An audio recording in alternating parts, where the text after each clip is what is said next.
कृष्ण कृष्ण कृष्ण हरे हरे हरे राम राम राम हरे हरे। नमो विष्णुपादाय कृष्ण पृष्ठाय भूतले श्रीमते भक्ति वेदांत स्वामी निति नामिने नमस्ते सारस्वते देवे गौरवाणी प्रचारिणे निर्विशेष शून्यवादी पाश्चात्य देशतारिणे। नारायणं नमस्कृत्य नरं चैव नरोत्तमं देवीं सरस्वती व्यासं ततो जयमुदीरयेत्।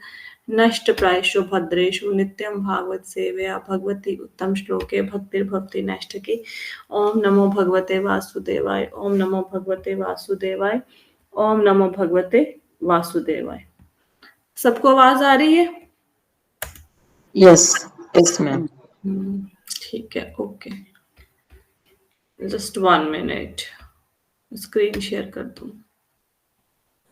हरे कृष्णा। मतलब आज क्लास का लास्ट डे है आपका?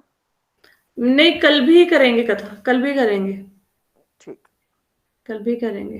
हाँ हाँ आज मेरे को लगा कि शाम को शायद मंदिर में भी लेट हो जाए, आपने पैकिंग भी करनी होगी तो मैंने पैकिंग तो मुझे करनी जरूर है, मेरे को काम भी बहुत ज्यादा है, मेरे पास टाइम नहीं है, लेकिन फिर भी मुझे ना, मेरे को अच्छा लगता है कथा करना, पता नहीं क्यों, बहुत अच्छा लगता है मुझे। चलो कोई बात नहीं, मॉर्निंग में 1 घंटा में निकाल सकती हूँ, तो मैं कथा तो करूंगी, कल भी करेंगे, ठीक है।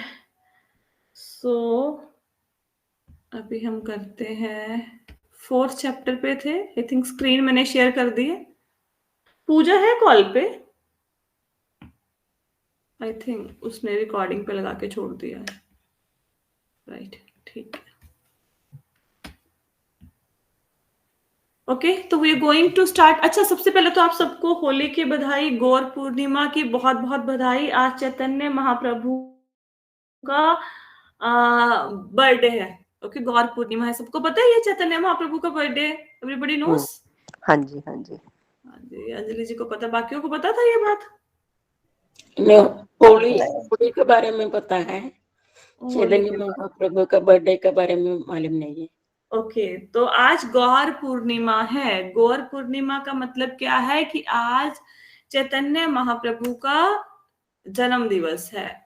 तो चैतन्य महाप्रभु कौन है, सबको पता है? राधा कृष्ण का सम्मिलित रूप है, कल भी हाँ, उतार लिया उन्होंने। एग्जैक्टली। चैतन्य महाप्रभु कौन है? चैतन्य महाप्रभु है राधा और कृष्णा का युगल स्वरूप। जब मतलब भगवान कृष्ण राधा भाव में धरती पर अवतरित होते हैं तो उनको चैतन्य महाप्रभु कहा जाता है। देखो, जो कृष्णा है वो सांवले रंग के है ना, लेकिन चैतन्य महाप्रभु गोरे हैं। क्यों गोरे हैं चैतन्य महाप्रभु? गौर वर्ण क्यों कहते हैं? क्योंकि वो राधा रानी का भाव लेके आए हैं, और राधा रानी बहुत गौरी है, इसलिए चैतन्य महाप्रभु बहुत गोरे हैं, ठीक है। तो राधा रानी सारा दिन क्या कहती है? कृष्ण कृष्ण कृष्ण, उनको कृष्ण का विरह सताता है। आप वृंदावन में जाएंगे, वहां पे एक मंदिर है, वहां पे मतलब, हालांकि आपने कभी ऐसी फोटो देखी राधा कृष्णा भगवान के, ऐसा कोई देखा स्वरूप जिसमें राधा कृष्णा रो रहे हो? किसने देखा है कभी ऐसा? भगवान तो हमेशा खुश रहते हैं ना, हंसते रहते, रोते तो कभी नहीं है ना। ठीक है। तो अगर आप वृंदावन में जाएंगे, वहां पे एक टेम्पल है जहां पे भगवान कृष्ण और राधा की रोते हुए क्या ऐसे आपको चित्र दिखेगा। क्यों रो रहे हैं? एक बार भगवान कृष्ण राधा रानी के पास बैठे थे, राधा रानी भी भगवान कृष्ण के पास बैठी थी, लेकिन उनको ऐसा लगा कि भगवान कृष्ण नहीं है मेरे पास, तो she started crying, when Radha Rani started crying, Krishna also started crying. और उसके बाद उनको रियलाइज हुआ, जब दोनों रोने लगे, बाद में उनको रियलाइज हुआ कि वो दोनों एक दूसरे के पास में ही बैठे थे, लेकिन उनको ऐसा लगा कि वो हम एक दूसरे के पास नहीं है।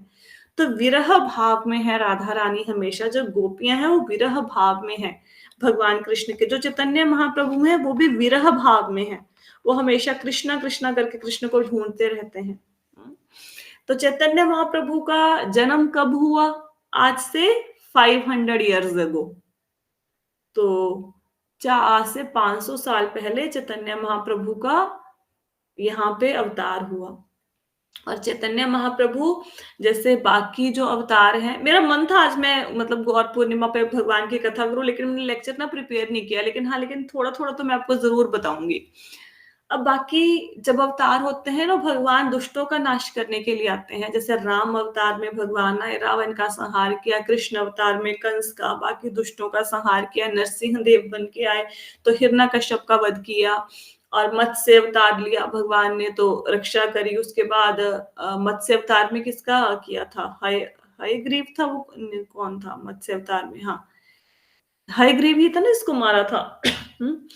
और फिर भगवान ने ऐसे ही वराह अवतार में भगवान ने हिरण्याक्ष का वध किया। तो हमेशा भगवान दुष्टों का विनाश करते हैं, लेकिन चैतन्य महाप्रभु का जी जो अवतार है, इसमें भगवान दुष्टों का नाश करने के लिए नहीं, अपितु दुष्टों को भगवान कृष्ण के नाम का प्रेम देने के लिए आते हैं। जो चैतन्य महाप्रभु हैं वो पात्र कुपात्र नहीं देखते, मतलब हमारी योग्यता है भगवान से मिलने की, हमारी योग्यता नहीं है, वो इस बात को नहीं देखते हैं। वो सबको कृष्ण में प्रेम देते हैं, सबको। तो सबसे मोस्ट मर्सीफुल अवतार जो भगवान का है वो है चैतन्य महाप्रभु का अवतार। देखिए, अगर आप घर में राधा कृष्णा के विग्रह रखते हैं तो उनमें बहुत सारी गलतियां हो सकती हैं उनकी सेवा करने में, क्योंकि राधा कृष्ण की सेवा है वो बहुत कठिन है। लेकिन जो अगर आपने भगवान के, आपके मन में है कि मैं भगवान के अर्चा विग्रह का पूजन करूं, तो आप लड्डू गोपाल जी की सेवा कर सकते हैं, आप जगन्नाथ बलदेव सुभद्रा महारानी की सेवा कर सकते हैं, या चैतन्य महाप्रभु और नित्यानंद प्रभु की का विग्रह स्थापित करके उनकी सेवा कर सकते हैं, क्योंकि ये भगवान के ना मर्सीफुल अवतार हैं। अगर इनकी सेवा में आपसे कोई गलती हो गई तो ये आपको क्षमा कर देंगे। लेकिन राधा कृष्णा की सेवा बहुत कठिन है, मतलब मिनिमम 5 टाइम्स तो उनको भोग लगता है, तो बहुत कठिन है। आप फिर बहुत सारे घरों में चैतन्य महाप्रभु और नित्यानंद प्रभु जी की विग्रह है और उनकी वो सेवा करते हैं। तो जूम वालों ने देखे हैं चैतन्य महाप्रभु और Nityananda Prabhu? Let me show you. Mahaprabhu and Nityananda Prabhu, let me show you. तो चैतन्य महाप्रभु, ये देखो, अभी मैं आपको दिखाती हूँ। चैतन्य महाप्रभु, ये देखिए गोरे हैं ना चैतन्य महाप्रभु, और इनके साथ में कौन है? चैतन्य महाप्रभु के साथ कौन है ब्लू ड्रेस में? Anybody knows? निताई प्रभु, नित्यानंद प्रभु। नित्यानंद प्रभु इनके साथ है। तो नित्यानंद प्रभु कौन है? आप लोगों के लिए ना ये नाम नए होंगे, बहुत सारे भक्तों के लिए ये नाम नए होंगे, क्योंकि आपने कभी सुना नहीं होगा, पहले आपको किसी ने ये कथा नहीं सुनाई होगी। तो जो चैतन्य महाप्रभु हैं, जैसे जब भी भगवान अवतार लेते हैं, जैसे भगवान राम बन के आए तो जो संकर्षण थे, शेषनाग थे, वो लक्ष्मण बन के आए।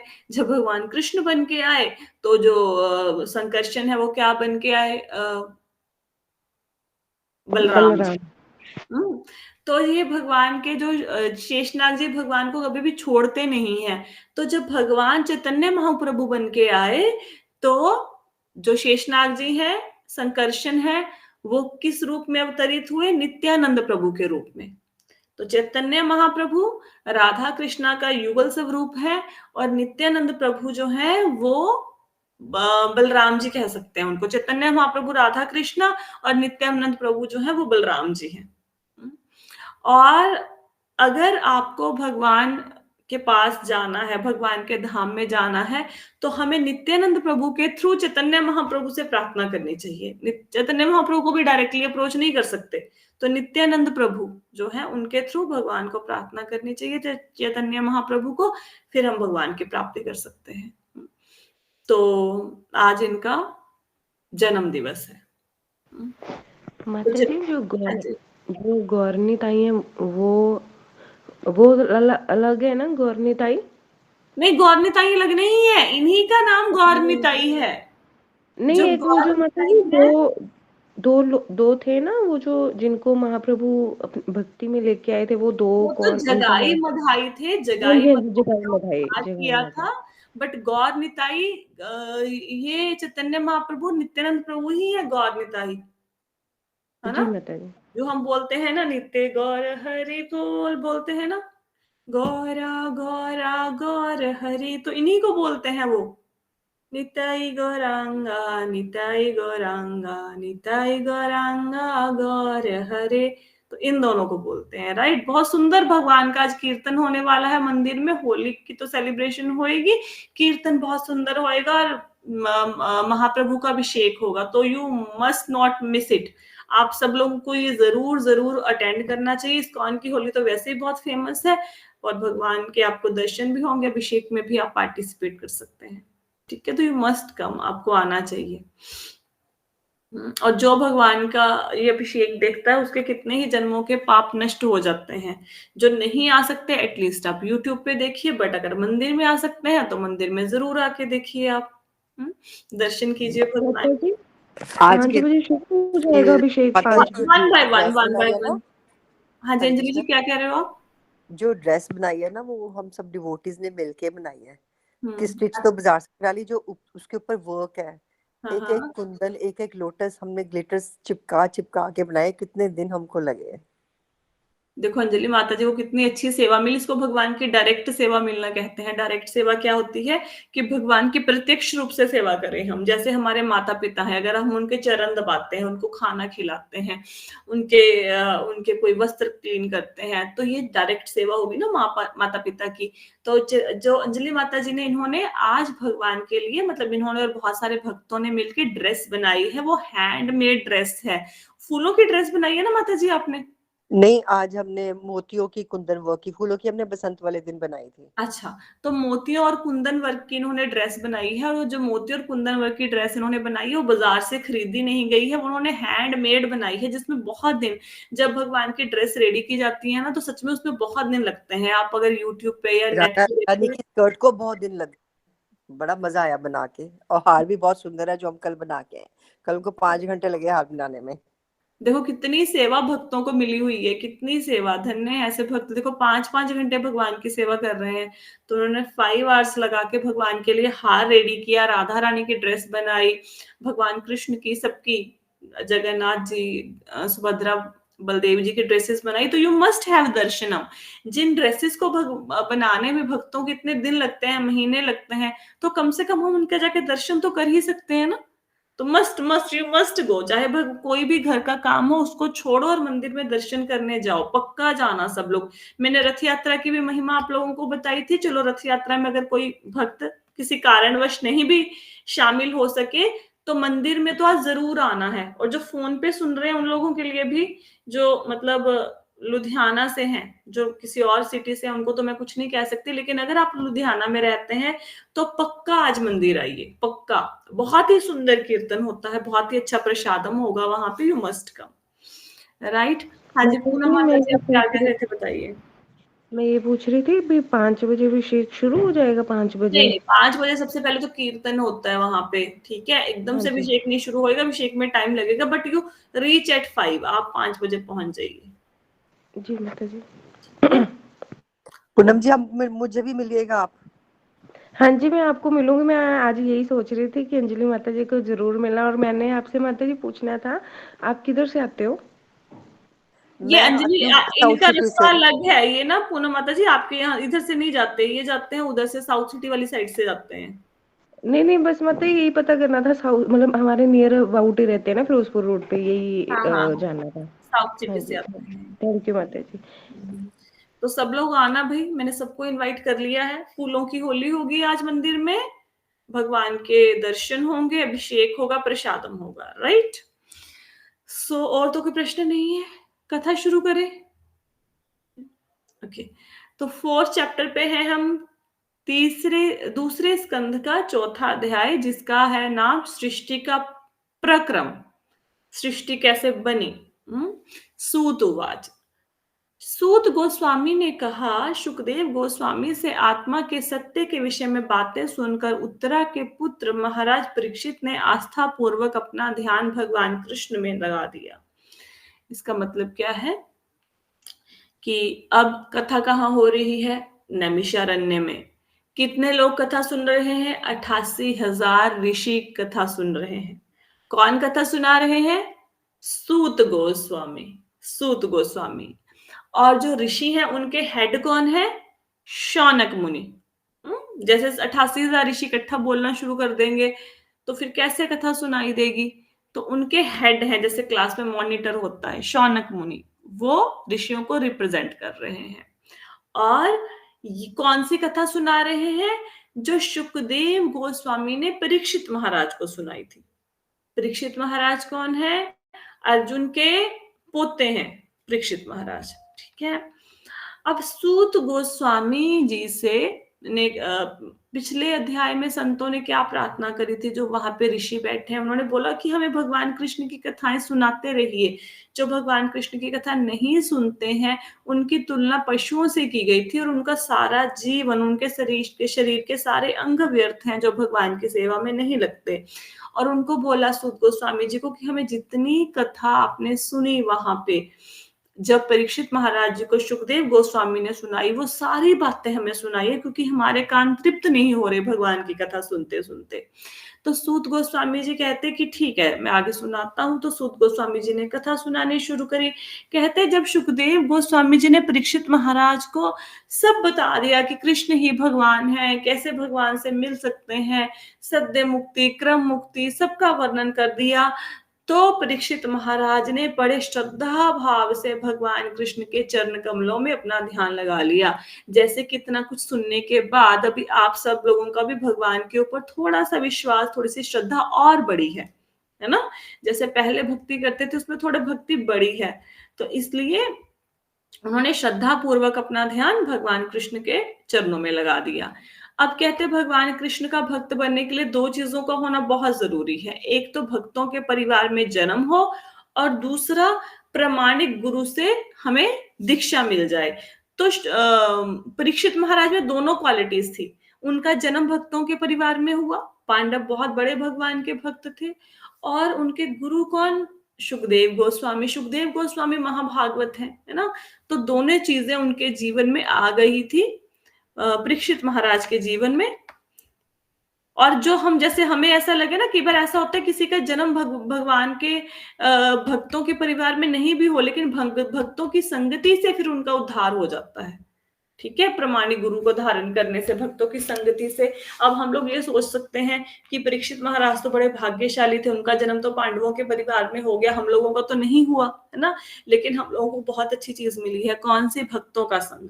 जैसे नारद मुनि थे, उनकी माता थोड़ा ना भगवान के भक्त थी कोई, है ना। तो नारद मुनि को संतों की संगति प्राप्त हुई तो वो नारद मुनि बन गए। तो इसी प्रकार हमें भक्तों की संगति मिल रही है। रोज रोज सुबह हम 6 बजे भक्तों की संगति करते हैं, तो इसलिए हमारा भी उद्धार होगा। हाँ, एक बात का ध्यान रखना, दीक्षा जरूर प्रमाणिक गुरु से लेनी है, इस बात का ध्यान रखना। ठीक है, क्योंकि जो गुरु है वो आपको भवबंधन से पार करवा सकते हैं, लेकिन अगर खुद ही वो भवबंधन के चक्कर में फंसे हुए हैं तो आपको मुक्त नहीं करवा पाएंगे। तो दीक्षा लेते हुए बहुत ज्यादा ध्यान रख के फिर दीक्षा लेनी है, सोच विचार के। आगे चलते हैं। भगवान कृष्ण के प्रति एक निष्ठ आकर्षण के फलस्वरूप महाराज परीक्षित ने अपने निजी शरीर, अपनी पत्नी, अपने संतान, अपने महल, अपने पशु, हाथी, घोड़े, अपने खजाने, मित्र तथा संबंधी और अपने निष्कंटक राज्य के प्रति प्रगाढ़ ममता त्याग दी। क्या बता रहे हैं कि भगवान कृष्ण की एक निष्ठ, भगवान कृष्ण के ऊपर आकर्षण था महाराज परीक्षित का। हालांकि घर की चीजों से मोह त्यागना बहुत कठिन है। हम त्याग पाते हैं? नहीं त्याग पाते ना। हमें कोई बंदा बोले घर बार छोड़ के, सारा अपना माल खजाना छोड़ के, पत्नी, पति, बच्चे सब छोड़ के भगवान की भक्ति में लग जाओ, बहुत मुश्किल है। और हमारा छोटा सा घर होता है, 200, 400, 100 गज का, 500 गज का, उतना घर छोड़ने में हमें ना इतनी तकलीफ होती है। थोड़ा सा हमारा बैंक बैलेंस होता है, उसको त्यागने में तकलीफ होती है। परीक्षित महाराज चक्रवर्ती सम्राट थे, पूरी पृथ्वी के राजा थे। आप सोचो कितना उनके पास ऐश्वर्य, वैभव होगा, कैसे सुंदर उनकी, अब राजा की पत्नी कितनी सुंदर होगी आप सोचो, है ना। कितनी सुंदर उनकी पत्नी होगी, कितने संस्कारी उनके बच्चे होंगे, और कितना माल खजाना, हाथी, घोड़े, सब कुछ होगा, और उनके मित्र होंगे, संबंधी होंगे। लेकिन परीक्षित महाराज ने एक बार में, एक क्षण में सब कुछ त्याग दिया, एक पल में, कोई मोह नहीं रखा। आगे क्या चलते हैं।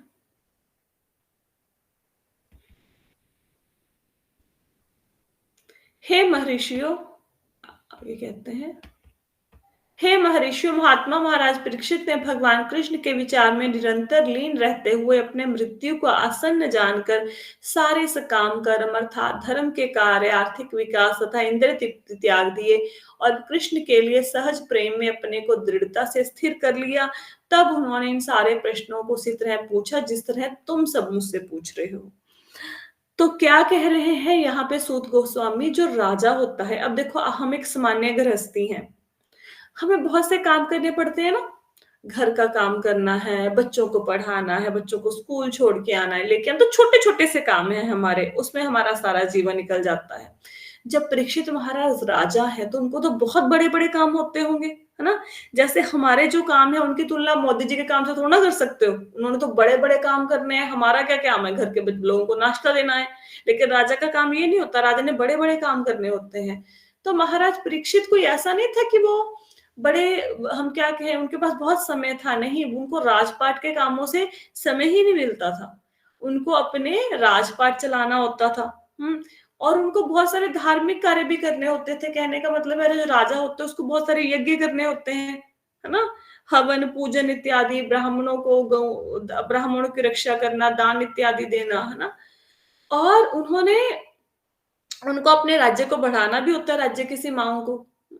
तो परीक्षित महाराज के पास ऐसे करने वाले बहुत से कार्य थे। लेकिन यहाँ पे इंद्रिय तृप्ति शब्द आया है, लेकिन आपने ऐसा नहीं सोचना कि परीक्षित महाराज सेंस ग्रेटिफिकेशन में लीन थे। लेकिन हाँ, अब राजा है, रहेगा तो महलों में ही ना, है ना? अच्छे हाथी घोड़े तो रखेगा ना, हालांकि उनको कोई आसक्ति नहीं थी इन सब चीजों से, ना महल से, ना हाथी घोड़ों से, लेकिन थे उनके पास। और भगवान कृष्ण की भक्ति में वो निरंतर मन को नहीं लगा पाते थे। क्यों नहीं लगा पाते थे? क्योंकि उनको बाकी काम भी करने होते थे, अपना राजपाट भी संभालना होता था। जैसे ही ब्राह्मण पुत्र ने महाराज परीक्षित को श्राप दिया, तो उनको बड़ी खुशी हुई। हालांकि वो चाहते तो इस श्राप को काट सकते थे, लेकिन उन्होंने काटा नहीं। उन्होंने लगा कि ये भगवान कृष्ण की कोई योजना है, और उन्होंने इसका स्वागत किया, और वो बड़े खुश हुए, क्योंकि उनको राजपाट से कामों से ना भगवान की भक्ति करने का समय नहीं मिलता था। तो उनको ये खुशी हुई कि अभी 7 दिन है, 7 दिन कोई काम नहीं करना, सिर्फ भगवान की भक्ति करनी है। अब आप लोग देखो, आप लोग ना सुबह 6 से 7 कथा सुनते हो, है ना? लेकिन आपको काम भी तो बहुत सारे करने होते हैं। बच्चों को स्कूल भेजना, नाश्ता बनाना, किसी ने ऑफिस जाना है, जॉब पे जाना है। लेकिन अगर आपको बोल दे 7 दिन यहाँ पे बैठो और बस कथा सुनो, कोई काम नहीं है, तो कितना मजा आएगा, है ना?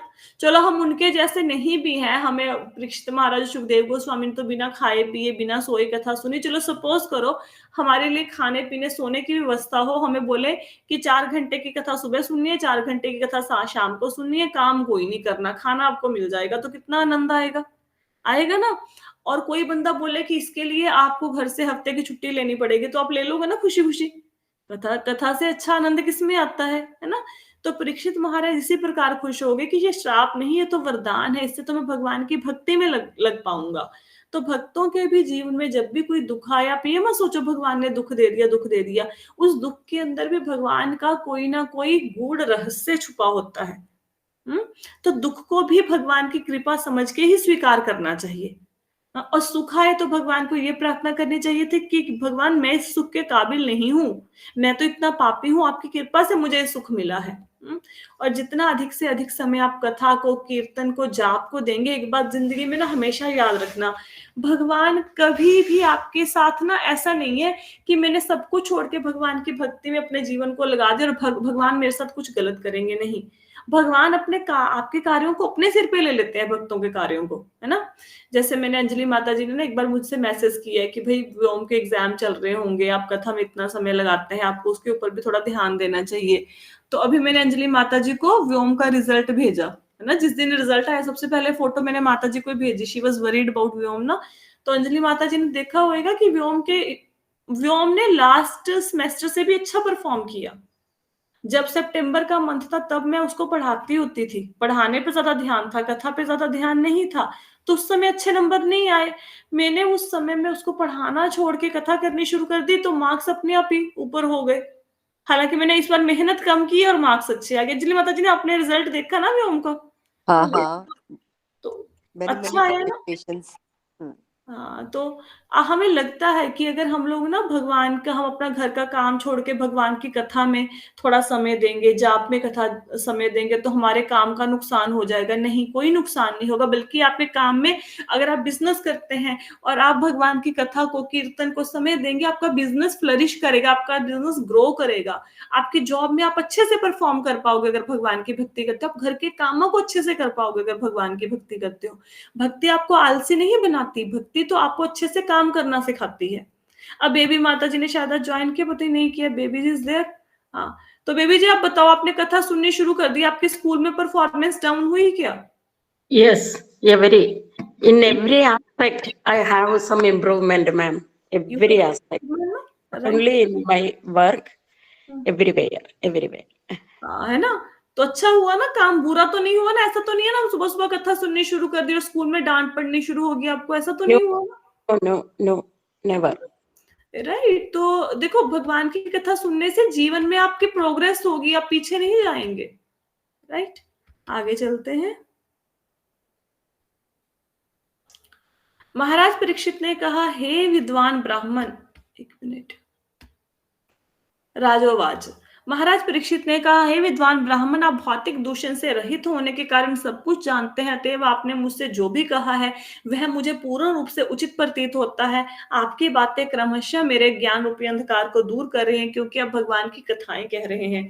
यहाँ पे परीक्षित महाराज सुखदेव गोस्वामी को कह रहे हैं, क्या कह रहे हैं कि सुखदेव गोस्वामी, आपको कोई भौतिक कलमश नहीं है, जैसे हमारे अंदर काम, क्रोध, लोभ, मोह, अहंकार है। सुखदेव गोस्वामी के अंदर इनमें से कुछ भी नहीं है, वो मुक्त आत्मा है।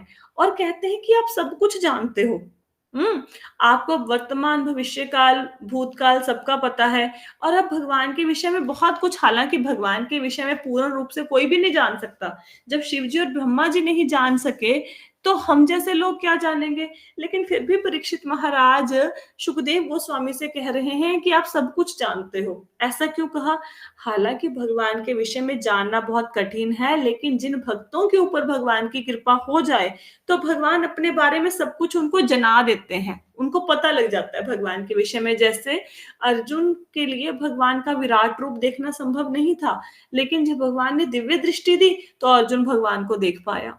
तो हालांकि भगवान को जान नहीं सकते, लेकिन अगर भगवान की कृपा हो जाए तो भगवान भक्तों को इतनी शक्ति दे देते हैं कि वो अच्छे से भगवान को जान सके।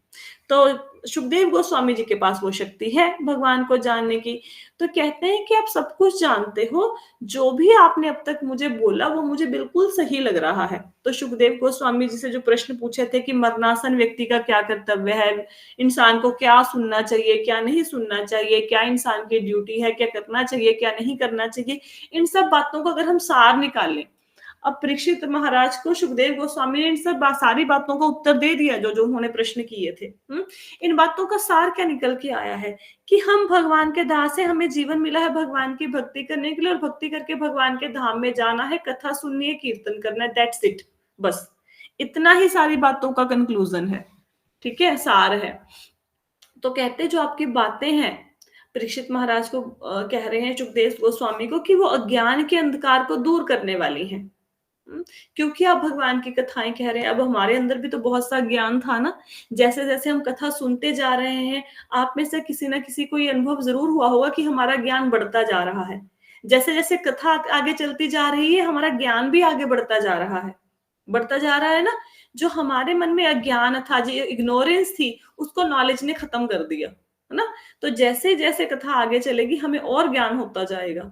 तो परीक्षित महाराज सुखदेव गोस्वामी जी को बोल रहे हैं कि आपके मुख से कथा सुनने के बाद मेरा सारा ज्ञान नष्ट हो गया है। आगे कहते हैं, मैं आपसे यह जानना चाहता हूं कि भगवान किस प्रकार अपने निजी शक्तियों से इस रूप में इन दृश्य ब्रह्मांडों की सृष्टि करते हैं, जो बड़े से बड़े देवताओं के लिए भी अचिंत्य हैं। तो अब परीक्षित महाराज ने और प्रश्न किया। अब क्या प्रश्न किया कि भगवान की तो बहुत सारी शक्तियां हैं, आप मुझे ये बताओ कि भगवान अपनी शक्ति से इस सारे ब्रह्मांडों के जितने ब्रह्मांड दिख रहे हैं, दुनिया में जितने नहीं भी दिख रहे, बहुत सारे, अब हमें पृथ्वी का पता है, हमें बाकी ब्रह्मांडों का थोड़ा ना पता है किसी ब्रह्मांड में क्या हो रहा है। तो भगवान की लीलाएं तो हमेशा ही चलती रहती हैं किसी ना किसी ब्रह्मांड में, है ना।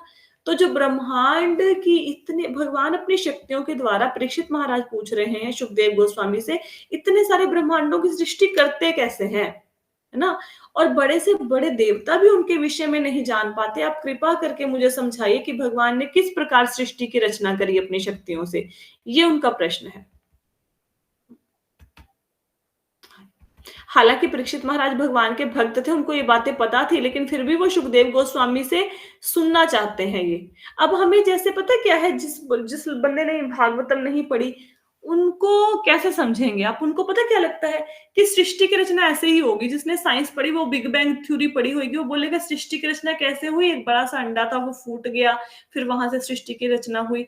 तो ऐसा नहीं है। सृष्टि की रचना के पीछे भगवान का हाथ है। जैसे हमें लाइट दिखती है कमरे में, हमें लगता है हमने स्विच दबाया, ऑटोमेटिकली लाइट आ गई। अरे भाई, लाइट को कोई बनाने वाला है। ये लाइट जहां से आ रही है, किसी बिजली घर में बिजली पैदा की जा रही है, और उसको चलाने वाला कोई इंजीनियर है, वो बिजली पैदा कर रहा है। तो इसी प्रकार इतनी जो हमें सृष्टि दिख रही है, चांद, तारे, पेड़ पौधे, बादल, नदियां, क्या इनके पीछे कोई कलाकार नहीं होगा?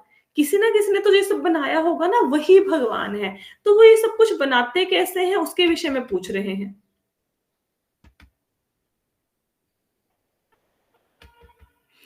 आगे कहते हैं, कृपया बताएं कि सर्वशक्तिमान परमेश्वर किस तरह अपनी विभिन्न शक्ति और विभिन्न अंशों को इस व्यवहार जगत के पालन करने के कार्य में लगाते हैं और एक खिलाड़ी के खेल की तरह फिर से इसे समेट लेते हैं। तो जैसे एक कैप्टन होता है, क्रिकेट देखा है किसी ने?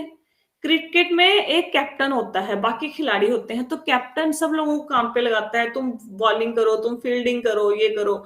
और जैसे ही मैच खत्म होता है, वो सारी टीम को लेके अपने चले जाता है ना? तो इसी प्रकार जैसे खिलाड़ी बाकी खिलाड़ियों को काम खेल में लगाते हैं, फिर खेल खत्म हो जाता है, फिर अपने अपने घरों को चले जाते हैं। तो कहते इसी प्रकार आप मुझे बताएं कि सृष्टि की रचना कैसे हुई, भगवान कैसे इसका पालन करते हैं और कैसे इन सब चीजों को फिर समेट लेते हैं। ये प्रश्न पूछ रहे हैं। देखो परीक्षित महाराज, आपने एक बात यहाँ पे ध्यान से देखो, परीक्षित महाराज के पास कितना समय है? सिर्फ 7 दिन। 7 दिन बचे हैं ना, उसके बाद तो मृत्यु हो जाएगी। लेकिन परीक्षित महाराज ने ये नहीं कहा कि फटाफट से मुझे ना आप भगवान कृष्ण की लीलाएं सुना दो। नहीं कहा, नहीं कहा ना, क्योंकि भगवान की कथाओं को सुनने का ये तरीका ही नहीं है। जो हम भागवतम सप्ताह कथा सुनते हैं ना, वो भगवान की सारी कथा तो सुनाते नहीं है, सीधे 10वें स्कंद पे पहुंच जाते हैं। ऐसे 10वें स्कंद से स्टार्ट नहीं करना चाहिए। इसका कारण क्या है कि सबसे पहले ये तो जानो कि जिस भगवान के विषय में हम पढ़ना चाहते हैं, वो भगवान कितने महान है, उनकी शक्तियां कितनी है, पहले इनके इनके विषय में तो जानो, फिर 10वें स्कंद पे पहुंचना चाहिए। तो सीधे 10वें स्कंद पे नहीं पहुंचना। वैसे भी मैंने आपको बताया कि जो पहले 2 कैंटो है, पहले 2 स्कंद है, वो भगवान कृष्ण के चरण है, और जो भगवान का दर्शन है वो चरणों से प्रारंभ होकर ऊपर ऊपर ऊपर ऊपर जाता है। तो आपने क्या करना है, आपने जब भी भागवतम पढ़नी है, फर्स्ट कैंटो से स्टार्ट करके भागवतम पढ़नी है, सीधे 10वें स्कंद पे नहीं पढ़ना। अब आप सोचो, मैं सीधे 10वें स्कंद से आपको भगवान कृष्ण की लीलाएं सुनानी शुरू कर देती, सीधे सीधे 10th कैंटो पे पहुंच जाते, तो आपको ये समझ आता? सद्य मुक्ति, क्रम मुक्ति, योगी, महरलोक, आकाश गंगा, कितना कुछ समझाया, समझ आता? नहीं समझ आता। तो हमेशा जब भी भागवतम पढ़नी है, पहले स्कंद से शुरू करके पढ़नी है। तो क्या परीक्षित महाराज पूछ रहे हैं? परीक्षित महाराज पूछ रहे हैं कि आपकी इतनी सारी शक्ति हैं, सारी शक्तियों को किस प्रकार आप काम पर लगा के ये जो संसार है इसकी रचना करते हो? कैसे कैसे आप भगवान संसार में प्रकट होते हो, कैसे कैसे अवतार धारण करते हो, कृपया वो मुझे बताएं। तो सृष्टि की रचना के विषय में प्रश्न पूछ रहे हैं। आपके मन में भी कभी कभी आता होगा ना कि बादल, नदियां, पहाड़ बने हैं, कैसे बने, वो पूछ रहे हैं। आगे कहते हैं, हे विद्वान ब्राह्मण, भगवान के दिव्य कार्यकलाप अद्भुत है, वे चिंत्य प्रतीत होते हैं, क्योंकि अनेक विद्वान पंडितों के अनेक प्रयास भी उन्हें समझने में अपर्याप्त सिद्ध होते रहे हैं। तो कहते भगवान अचिंत्य है, भगवान की शक्तियों का चिंतन नहीं किया जा सकता। हम अपनी छोटी सी बुद्धि से भगवान के विषय में सोचने का प्रयत्न करते हैं, लेकिन हमारी बुद्धि में समझ में वो बात आती नहीं कि भगवान कितने अद्भुत है ना? तो कहते इतने बड़े बड़े विद्वान और पंडित भगवान को समझने की कोशिश करते हैं, उनको भी समझ नहीं आती। अब जैसे छोटी सी हमारी बुद्धि की हम एग्जाम्पल लेते हैं, तो मैंने बहुत बार आपको एग्जाम्पल दिया कि जब भगवान ने महारास किया, तो भगवान के साथ करोड़ों गोपियों ने वहां पे डांस किया। अब कुछ साधारण मनुष्य होगा तो बोलेगा कि भाई कैसे नृत्य किया, इतनी सारी गोपियों ने, वृंदावन तो छोटा सा है, उसमें करोड़ों गोपियां कैसे आ गई? क्योंकि जो भगवान की लीला है वो हमारी सोचने की शक्ति से परे है। अब वामन रूप में भगवान ने अपने पैर को इतना बड़ा कर दिया कि पूरे तीनों लोगों को नाप दिया उन्होंने एक पैर से। कितनी अचिंत्य नहीं है? हमारे पैर से एक गज भूमि भी नहीं नापी जाती, है ना? तो कितनी अचिंत्य शक्ति है भगवान की। शक्तियों के विषय में हम सोच नहीं सकते, हम जान नहीं सकते भगवान की शक्तियों के विषय में। भगवान जब कृपा करेंगे, जितना चाहेंगे उतना ही हम भगवान को जान पाएंगे।